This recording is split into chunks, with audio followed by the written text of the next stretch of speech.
Donc toujours en direct de Orly. Donc comme vous voyez la situation là, donc je suis parti de la Guadeloupe le 4 août. Je devais rentrer le 20 août. Ce sont mes bagages. Donc j'ai 3 grands bagages. Et donc la préfecture de Hauts-de-Seine m'a mis dehors de l'hôtel. Je suis à la rue.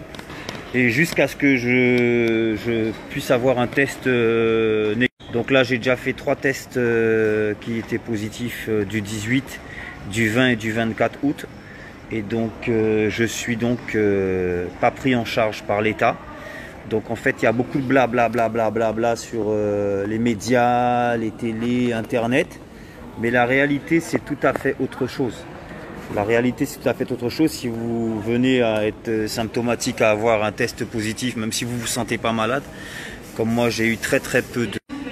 je me sens en forme, ben, c'est vraiment très difficile. Parce qu'en fait on te met dans une situation où ils te mettent eux-mêmes en danger. J'ai été pris en charge le 21 août. Le 21 août, j'ai été pris en charge par la préfecture de Hauts-de-Seine. Et j'ai été ensuite à l'hôtel pendant 7 nuits. À aucun moment, ils ont envoyé un médecin. J'étais enfermé pendant les 7 nuits. J'ai pas eu de médecin. On m'envoie juste un message, quelle est ma température par email sur leur application Covidom. Alors moi je leur dis mais j'ai pas de thermomètre, comment je peux connaître ma température? On me demande de prendre mon pouls, on me demande de... Voilà, donc en fait, on te demande des trucs que normalement c'est pas à toi, c'est pas à toi. Moi je suis à 7000 km de chez moi. Il y a juste l'interdiction de monter dans l'avion parce que tu as un test positif. Et après tu dois te débrouiller quoi. Tu dois te débrouiller, c'est débrouille-toi. Donc voilà la réalité de la situation. Et je veux parler pour toutes les personnes qui subissent mais qui ne disent rien. Il faut que vous sachiez que vraiment ce que fait l'État français, c'est vraiment n'importe quoi. Le ministère de la Santé, tout ça. Il y a beaucoup de paroles médiatiques, beaucoup de politique. Mais la réalité, moi je la vis. Je suis dedans. Donc je suis français, j'habite en Guadeloupe, je suis parti en vacances le 4 août, j'étais censé rentrer chez moi le 20 août, on est aujourd'hui le 27 août, et en fait je suis toujours pas rentré chez moi. Je suis à la rue, la préfecture de Hauts-de-Seine m'a sommé de quitter l'hôtel, et j'ai jamais vu un médecin, on m'a relâché dans la rue. Voilà, donc sachant que je suis positif, c'est pas un comportement responsable de l'État. C'est pas un comportement responsable de nos élus. C'est vraiment très grave. Donc ça veut dire on m'a lâché là dans la rue avec mes bagages. Là je suis venu, j'ai fait un test encore à l'aéroport aujourd'hui. On est le 27 août. En espérant que dans 2 jours je pourrai rentrer chez moi. Si le test est négatif. Mais si le test est positif, ben, je suis encore à la rue. Et je ne suis pas pris en charge par l'État. Donc l'État lâche des gens qui sont positifs dans la rue. Comme ça, et puis c'est à eux de voir comment ils vont faire, qu'est-ce qui va se passer, voilà, de se débrouiller. Donc après on fait plein de blabla médiatique, politique, nanana, mais on ne soutient pas réellement les gens qui sont dans l'épreuve. On ne va pas jusqu'au bout des choses.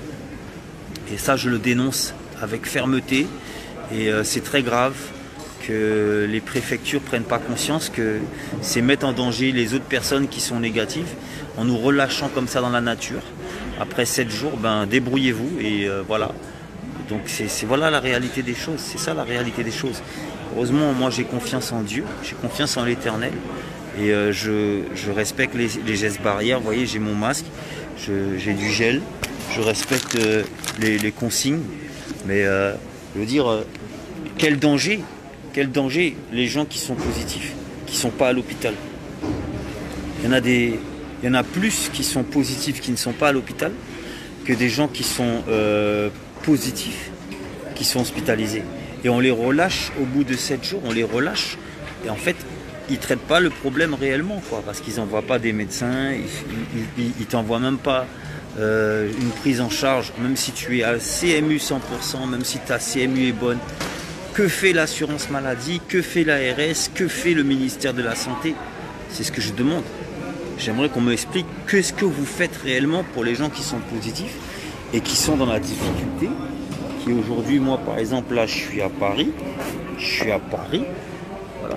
Donc je suis avec mes sacs dans l'aéroport. je ne sais pas où je dors ce soir, puisque l'État m'a mis dehors de l'hôtel où j'ai été pris en charge. Et combien de personnes sont dans ce genre de situation? Bonjour, je voulais partager avec vous cette vidéo qui doit nous alarmer parce qu'elle nous montre l'envers du décor et comme il le dit, ce que les médias, la presse ne disent pas, hein, la situation de la personne qui se retrouve donc positif, euh, positive pardon, au test du coronavirus et dont la séroconversion ne s'opère pas. Donc il y a une prise en charge minimale, hein, 7 jours, avec en fait des déclaratifs. En fait, on doit déclarer sa température, son pouls. Il n'y a pas d'autorité sanitaire qui interviennent pour réaliser un réel suivi. Alors dans un contexte où on voit quand même nos libertés s'effriter, c'est étonnant que si ce virus est aussi dangereux qu'on veut bien nous le présenter, on laisse comme ça des gens dans la nature qui risqueraient de contaminer les autres, sans compter qu'il y a des masques pleins de Covid peut-être, enfin de Corona, parce qu'en fait la maladie c'est le Corona, et le Covid visiblement c'est un autre chose, et plus précisément un certificat d'identification électronique. Donc voilà, on nous dit qu'il y a une maladie mortelle, très dangereuse, très contagieuse, et puis les gens ben, qui sont positifs, en fait, sont laissés un peu dans la nature et se débrouiller. Ça doit nous alarmer parce que, au final, en fait, on peut se retrouver dans la situation de ce monsieur, coincé quelque part, sans la possibilité de prendre son avion pour retourner chez soi et peut-être prendre, faire des soins, et si le cas échéant, si toutefois il y a une thérapeutique légale autorisée. Hein, donc on se retrouve aéré comme ça dans un aéroport. Donc je pense qu'il a perdu son billet d'avion et s'il n'a pas de secours de famille pour pouvoir l'aider, ça risque d'être très très compliqué. Donc voilà, la situation de cet homme doit nous alarmer parce que c'est peut-être notre avenir à tous et à toutes, hein, dans le cadre de cette pandémie dont on nous rebat les oreilles à longueur de journée à la télé. Et quand on est confronté à la situation, finalement, on se retrouve très très isolé.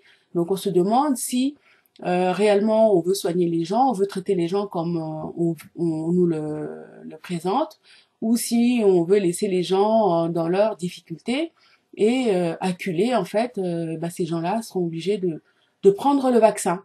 Hein, parce que c'est notre avenir, c'est ce vaccin qui va être obligatoire parce que sans pouvoir reprendre son avion, on va perdre son travail. Et lui, ça lui est arrivé dans un cadre de voyage international, mais si on est positif, même sur le territoire national et qu'on est confiné à la maison, s'il n'y a pas de séroconversion rapide, on risque de rester très longtemps à domicile et perdre son travail. Donc la question est de savoir si finalement tout ça en fait c'est pas pour ben, acculer les gens à se retrouver démunis. Et au final, quand le vaccin sera disponible, ben, qu'on se trouve obligé de prendre ce vaccin pour pouvoir reprendre une vie normale, entre guillemets. Voilà. Je ne sais pas si notre frère a pu reprendre son vol retour pour la Guadeloupe. En tout cas, je lui souhaite. Mais c'est important de partager son témoignage parce qu'il montre la facilité déconcertante avec laquelle nos vies peuvent basculer dans un cauchemar à partir du moment où on est testé positif à ce virus.